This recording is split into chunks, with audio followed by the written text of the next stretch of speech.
Hello and welcome back to Resilience Unravelled. And it's my pleasure today to have a guest in front of me. A fascinating background going on, the bookshelves. I don't know what it is. It's got the word impact in it. Could be a game. Who knows? This is podcast gold for those of you on audio, but on video you can see it. And in front of me is Matt Granados, who is, where in the world are you today, Matt? I am in St. Louis, Missouri, right in the middle Right. of America. Right. That's the bit where it's got all the long lines and such like. And Yeah, it's the middle part of the country that people don't realize is still there. That's where wow. we are. Yeah. So tornadoes and cattle, something like that. Yeah, and I'm not from here, so I had to get used to that. Talk about resilience, getting used to sirens going off, and I'm the man of the house running around as the most scared of the house, as everyone else is sitting there going, it's not that big of a deal yet. I'm Learned a not gr- lot. I'm not great with accents, but are you from New York or somewhere like that? So Ah, Philadelphia. close. So I have a slight a strong Northeast accent. But Yeah. again, if you're not in the States, you'll usually call me New York. Then lived in the Southeast and then moved to the Midwest because my daughter has a rare medical condition that with me traveling with what we do for work, we just needed to be closer to family and certain specialists for her needs. Tell me a bit more about that if you wouldn't mind.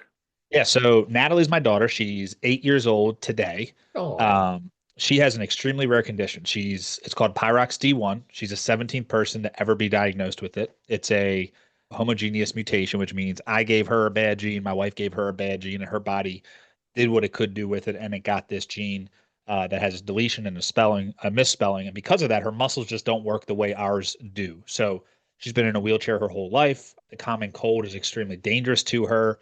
She's been the biggest blessing we could have ever imagined because it's caused us to have to really put a lot of the stuff that we do to the test.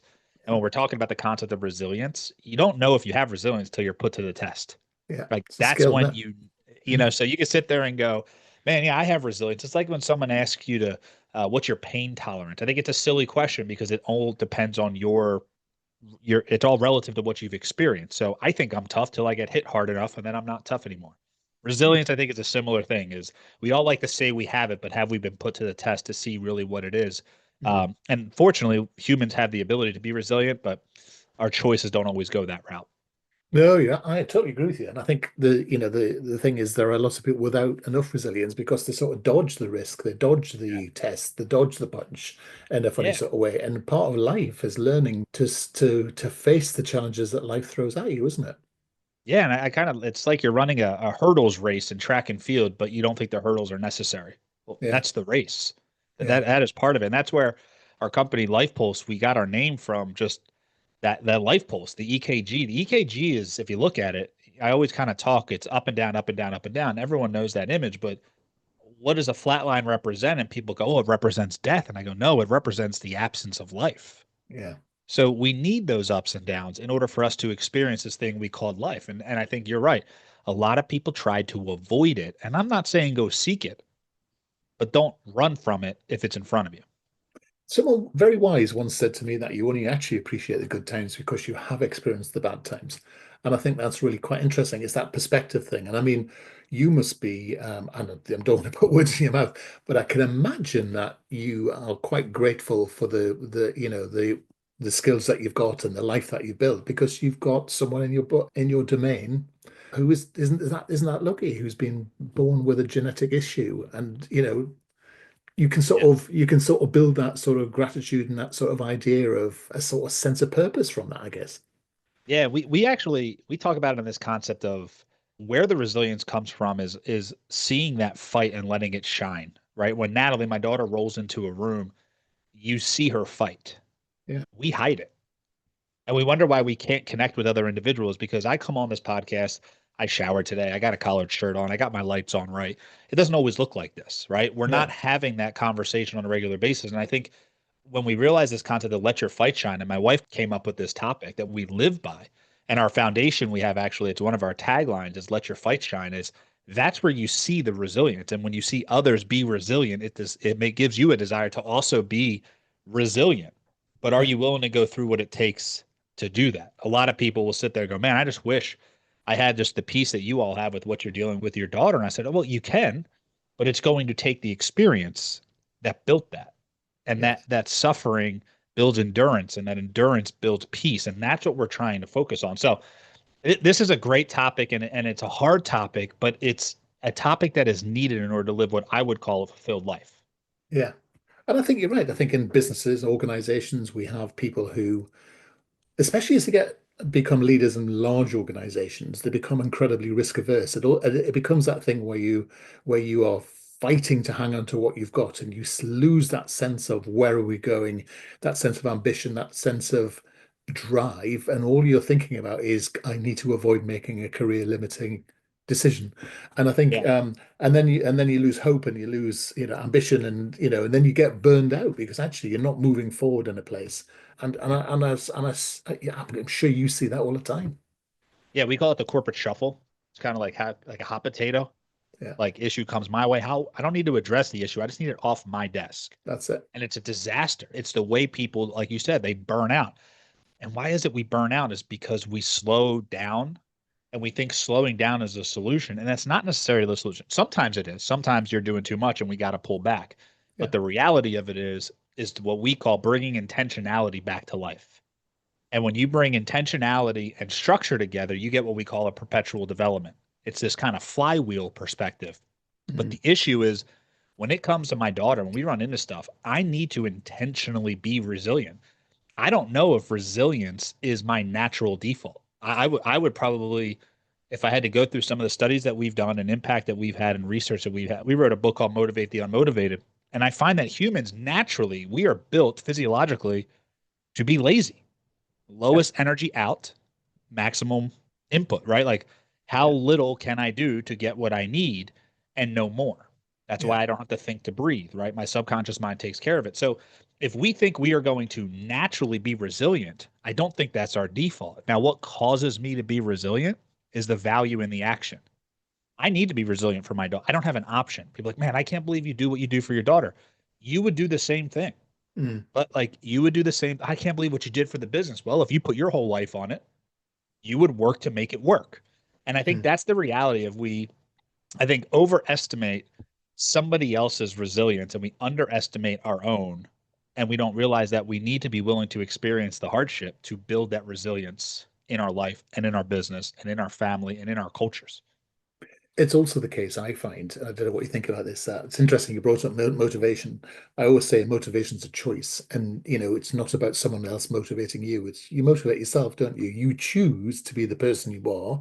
You choose to have that intentionality, and sometimes you need a purpose to that, and sometimes you have no other purpose than actually it's enjoyable to be motivated. And so Yeah. people sit there and say, "Well, I'm not very motivated." Well, why would you choose to be demotivated or unmotivated? Because you've got a choice. And actually, energy is interesting. You talk about the energy thing because you're right. We've got this sort of negativity bias to protect ourselves, but also we've got this massive dopamine curve inside of us, which we feed Yeah. and gives us huge benefits and advantages by getting proactive and active action back into our lives. Yeah. But I think that also takes because we have all these artificial, I would say almost counterfeit dopamine kicks, Yeah, my phone, social media, you name it. We don't remember what real dopamine kicks feel like. So we're getting these overly, I would say, these almost overdoses on it. And yeah, because of it, the slightest thing that should give us that dopamine, like experiencing and pushing through resilience, that's a dopamine kick that gets humans energized. That brings our body back. We're doing stuff so aggressively now that we're jumping into cold plungers so we can feel that yeah. our physiological body can do what you're teaching we can do on a regular basis by walking through those challenges that come in front of us.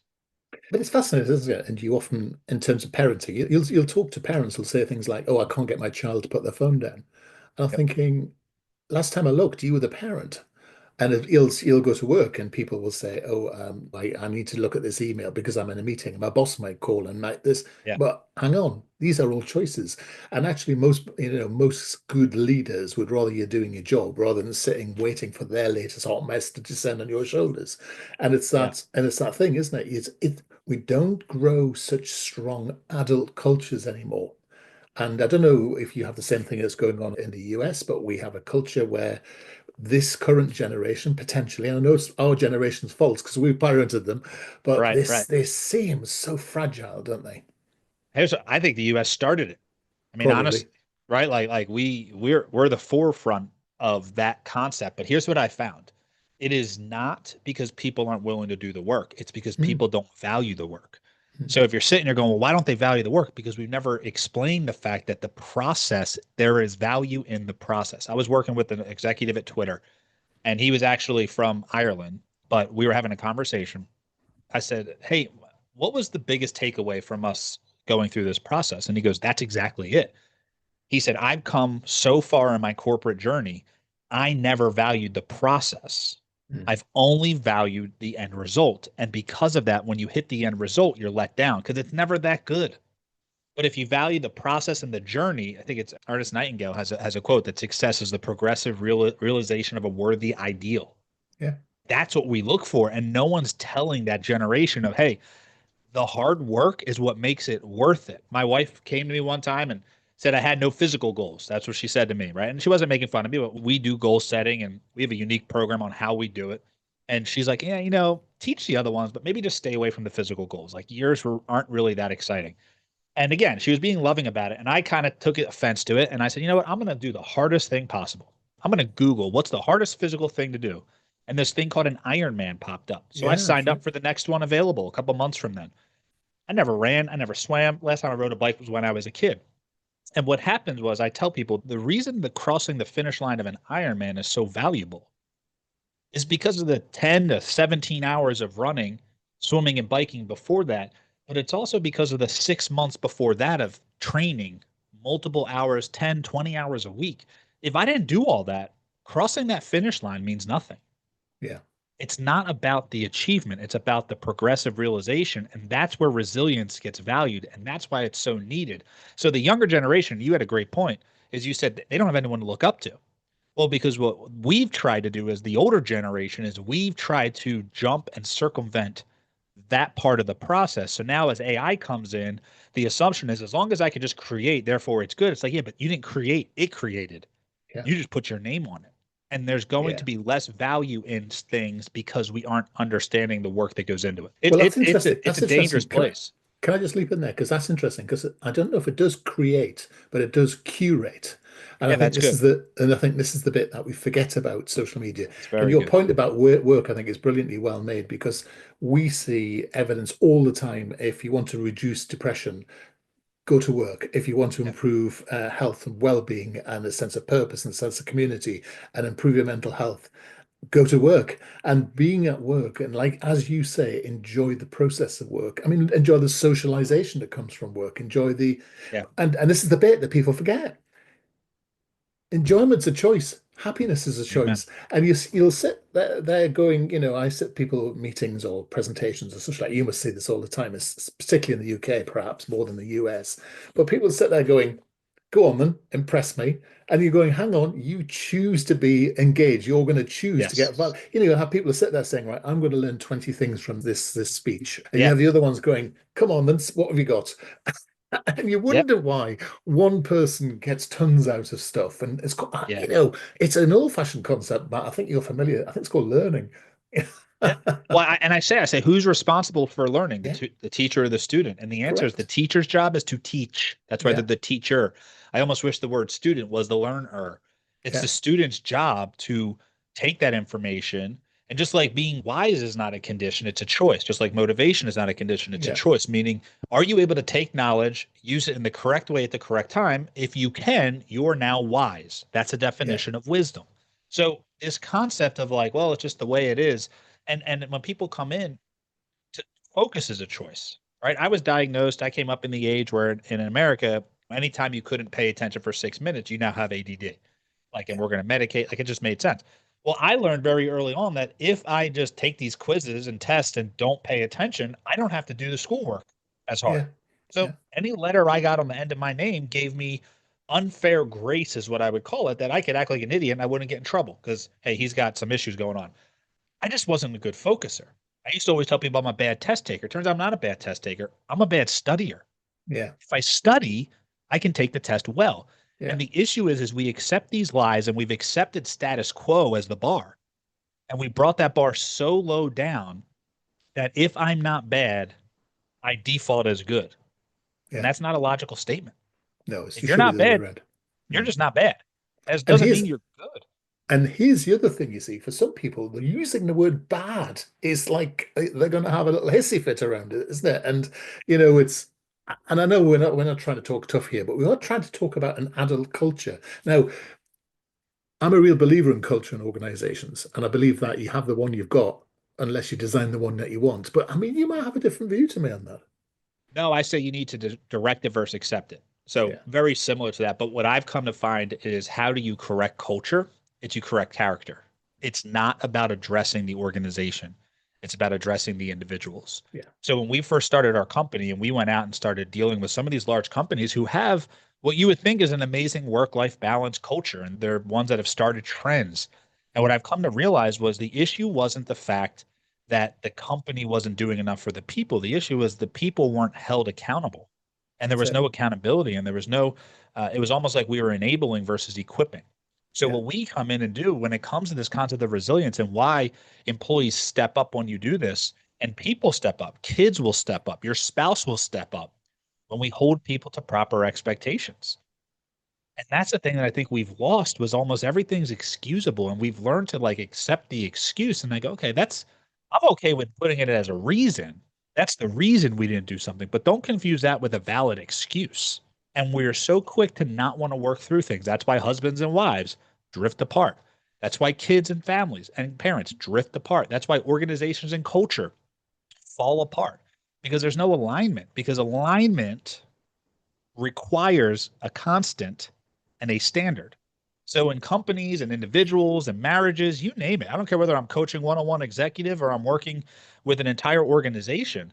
If we don't have alignment, not agreement, we can get into that in a second. That's a whole different thing. Everyone wants agreement, but that's not what alignment is. If we don't have alignment, it gives people the chance to opt out.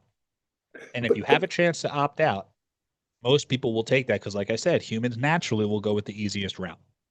and part of this, in my humble opinion, actually it's not that humble to be honest, but in my opinion, would be there's so much corporate bull around things like culture, the things like we talk about values all the time and people don't stick to them.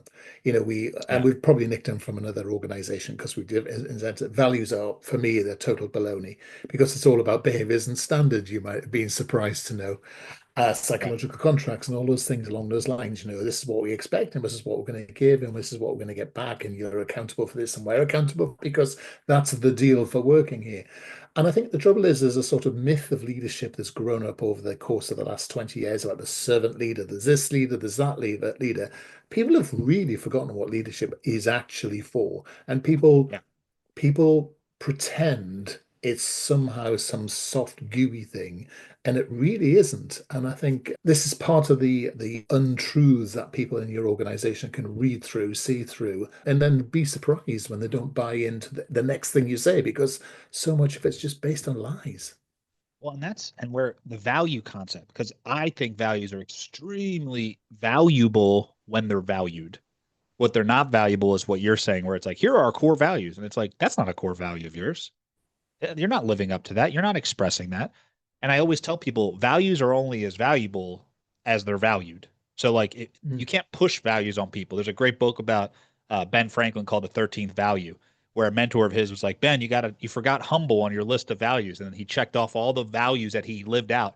And he got back to that mentor, and the mentor was like, you didn't check humble. And he's like, that wasn't mine. He had no No. interest in being humble, right? Now, to Mm. me, I would say humble is virtuous. It should be a good value, but it wasn't to him. Same with core values. And then to the point of what you're saying with this, the concept of leadership, what I've found is we've confused the concept of nice and kind. Oh yeah. Leaders are kind. A nice person will sit there. If I had something in my teeth, you might, as a nice person, not laugh at me. But as a kind person, a loving person, a caring person, you will say, hey, Matt, you got something in your teeth. We've lost that ability because we're so afraid that people are going to take it personal. The reason they take it personal is because they're confusing character with approach. And when I have this conversation, I go, hey, I'm not talking about you as a person, but I am going to address your approach. Your approach is wrong. How do I know it's wrong? Because you didn't make the sale. How do I know it's wrong? Because the customer is still angry. How do I know it's wrong? Because your coworker is still bothered. So it's not about justifying who you are as a person. We've tied everything up so personal. It's all about me. It's all about me. And that selfishness, that inherent selfishness that we've let go completely out of control is what I think destroys culture.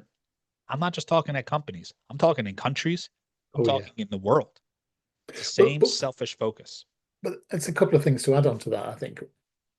I mean, I was coaching a senior exec, and I always tell the story, and and during the course of the conversation, I had to take a phone call because his son had fallen over and hurt his knee at school or something. Right. I mean, the sort of call that you would never have had 30 years ago. But anyway, we were Yep. disturbed, had to come in, and so he'd had to talk to his son on the phone. It was, grow up, you're strong, you'll be brave, you have to be this, you have to do that, blah blah blah blah blah blah blah blah. Be a big boy. This is daddy's little soldier. All of, so this old toot Yeah. was coming out. And he put the phone down and I looked at him and I said, you just spent the last 10 minutes telling me that you don't want to hurt your team's feelings by giving them feedback.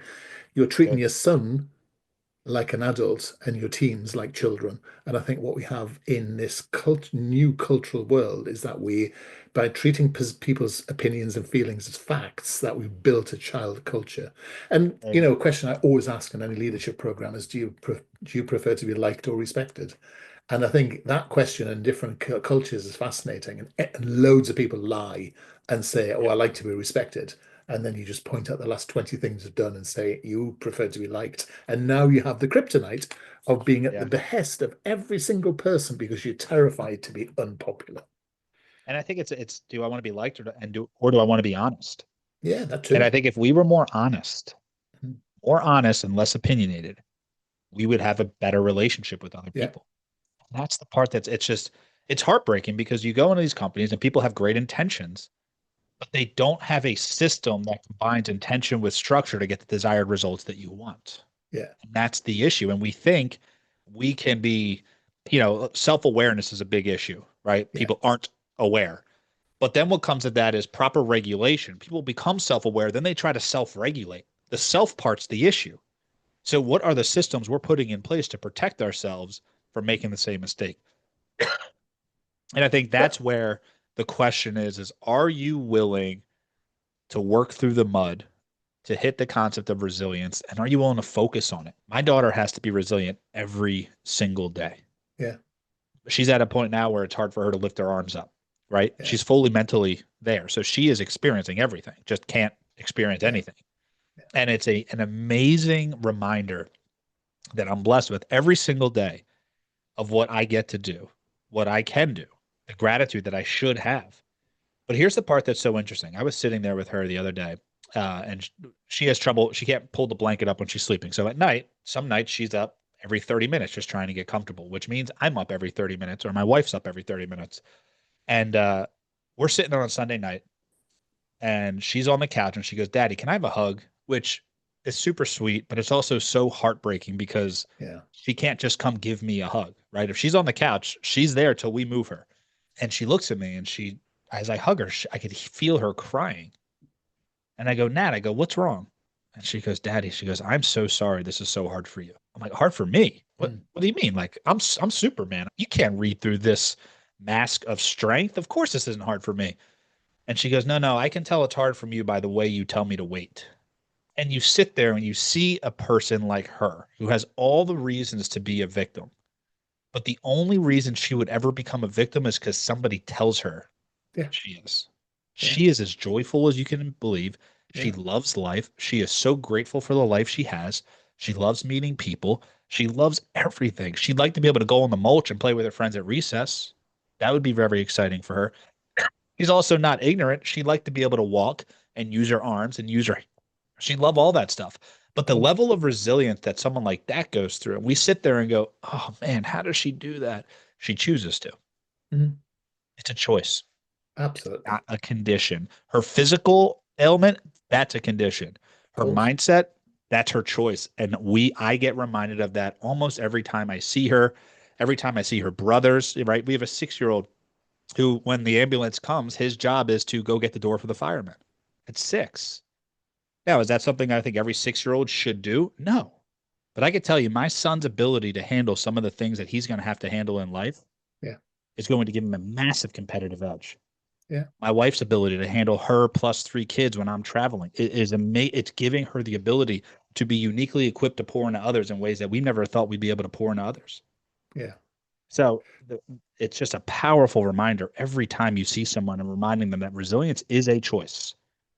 And it's going to be hard to disagree with you now, having said that, all that. So I'm guessing you've taken a lot of what you've put there in and put that into your organization, which is Life Pulse. Yep. And I mean, you were telling me earlier that your leadership coaching, all that sort of different stuff, personal development.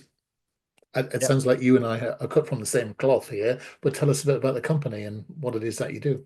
Yeah. So all life, the simplest way to put it is we help organizations and individuals maximize their results with their current resources.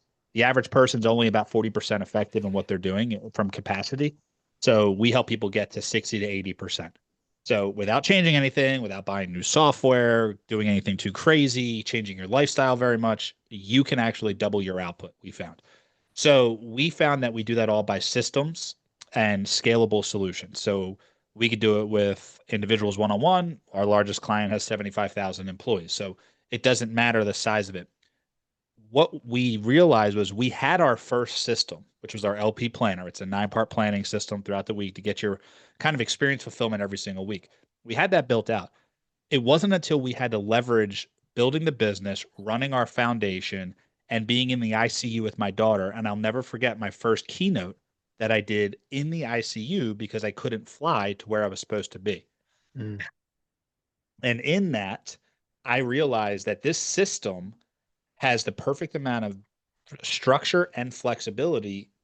And because of that, everything we teach goes through 3 filters to make sure it's based in truth. So it's basically the first is business, the second is personal, and the third is family because truth is constant, application changes. So when it comes to how we've taken what we've done with my daughter, I would argue the entire business was built off of challenges we had to overcome, yeah. things we had to walk through, things we had to work through. It's not like this crazy idea we found. We don't take other people's ideas and copy them. We're very, very big on that. And if so, we'll just tell them to go talk to you. Like you're Mm, the expert in resilience. I don't teach on resilience. So if someone has a question about resilience, I'm going to send them to you. mm. And that's what our whole business is based off of. Absolutely fascinating. And I'm going to just say a few things so you can have a cough if you want to. I know sometimes Thank you. we're all chatting away sometimes on podcasts, and there's this desperate urge to have a cough. And I know you've missed your chance now because I finished talking.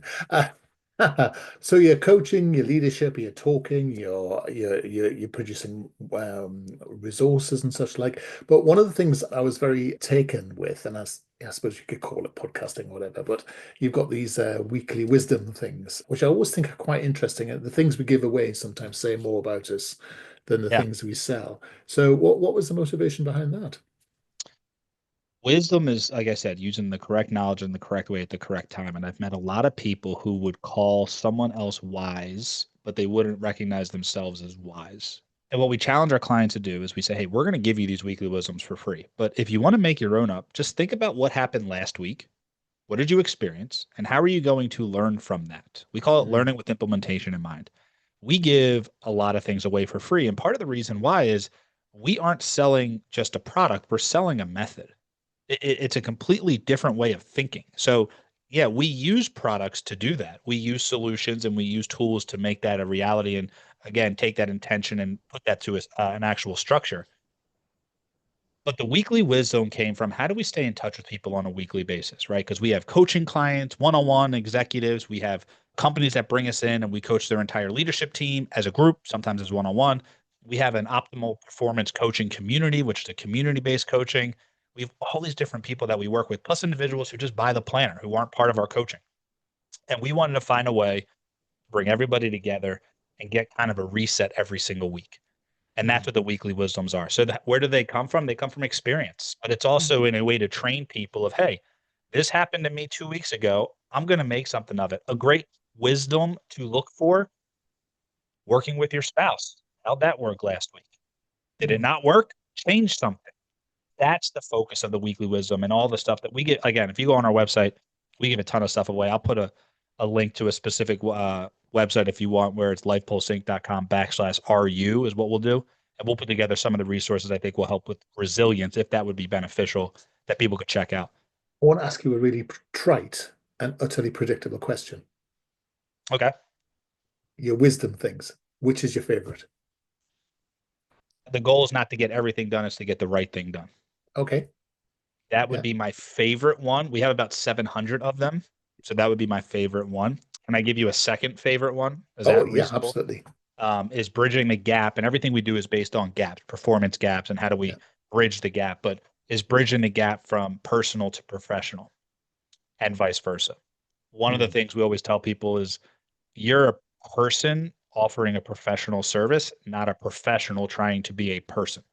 And we need to remind ourselves of that. So anything we do has to work and cross those lines. You can't live a compartmentalized life, right? The juice will always come out of whatever the fruit is. So take that, and then you take the fact that the goal is not to get everything done, it's to get the right things done. Life's not as hard as we make it.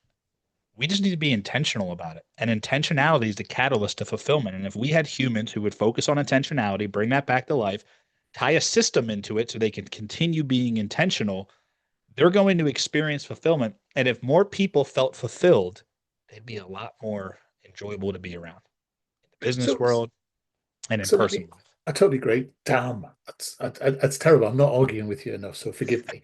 It's not as interesting for you, but it's useful for the audience to hear these things. But I was very interested to just hear your thoughts because you sort of made a reference to it earlier in passing, and I wondered what your view is on work-life balance. I think that, oh boy, people are not going to like me for this one. Conceptually, it makes sense. The wording itself is a complete lie. Balance is comparing two things. So if we Mm, want work-life balance, we're comparing two things that are never to be compared. Meaning, it's more like work-life integration, or some of the terms we use is work-life harmony, work-life respect. And what these are from clients, when we come into a company, y'all can take this and run with it. That wording is not allowed in companies we work with because it doesn't tell what people really mean. yeah, Not only that, but if you're trying to recruit someone, what's the thing you always, oh man, we offer great work-life balance. If I hear it, it's like white noise at this point. yeah, Because then I go into the company and I got to work 90 hours a week. Like, where was that work-life balance you offer? Well, you get mm, it, but it's you get one weekend off a year. Like, that's not work-life balance. So when we work with clients, say define what it means. So take the concept, define it, and find words that are better. Or if you really think work-life balance is really it, then when you explain it to someone, let's say I'm trying to recruit you into our company, then I'm going to walk you through. Here's what our definition of work-life balance is. We are going to explain this concept because the words itself is a lie. mm, It's not what we want. We don't want balance. Balance would be 25%, 25%, 25%, 25%. We call them the four vital signs of fulfillment: internal, physical, relational, professional. Those aren't always balanced. If I'm working and I'm traveling for a week, I can tell you my professional is on fire. But my relational, it's not where it needs to be. So what mm. do I need to do? I need to recheck myself next week and go on a date with my wife and a date with my kids and go want I need some dedicated one-on-one time. Oh Mm. man, I can't make that time. Yes, you can. You're choosing not to. It's not a Exactly. condition, it's a choice. Now, is it an easy choice? No. Does it make me more sales? No. Does it lose me money? Yeah, and it even cost me money sometimes. But it's worth it. And maybe that's the concept of resilience is it's worth it. It's not always pleasurable, but it's profitable. And that's It's the focus on it. Yeah, it's interesting you say that because I've always thought that work is nested within life. It's not, as you say, it's not two different things. One is part Right. of the other. It's a feature. And I think the second thing is that there's always an implication when you pull these balances together. I mean, there are some people who come to work because they don't like their home life. You know, Yep. you see sports people who are going through difficult times in their personal lives, but they cross that white line and then suddenly they're alive, aren't they? And Yeah. I think the other thing is that people don't understand is that the solutions towards our physical, personal, mental, intellectual well-being, sometimes they're based at home and sometimes they're based at work. So your home life can help your work life and your work life can help your home life.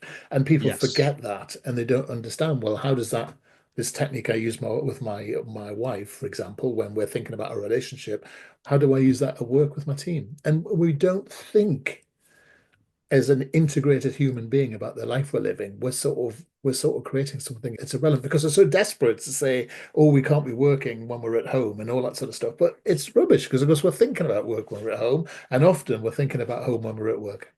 And I'd say it's like an infection in your arm that you're like, I'm just not going to pay attention to that. Yeah. It will eventually spread and everybody breaks, and you can't compartmentalize like that. You can't live a false version of yourself. You can't handle the weight of life not being the fullness of who you are. And this isn't, and you and I talked, this isn't some like hokey pokey, kumbaya type of like soft. This is the honest, loving truth Adult. that I can't use. Work brings me a great joy.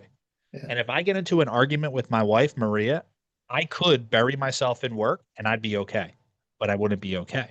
I'm just suppressing what I need to handle. What I need to do is go hug her and go, let's work through this.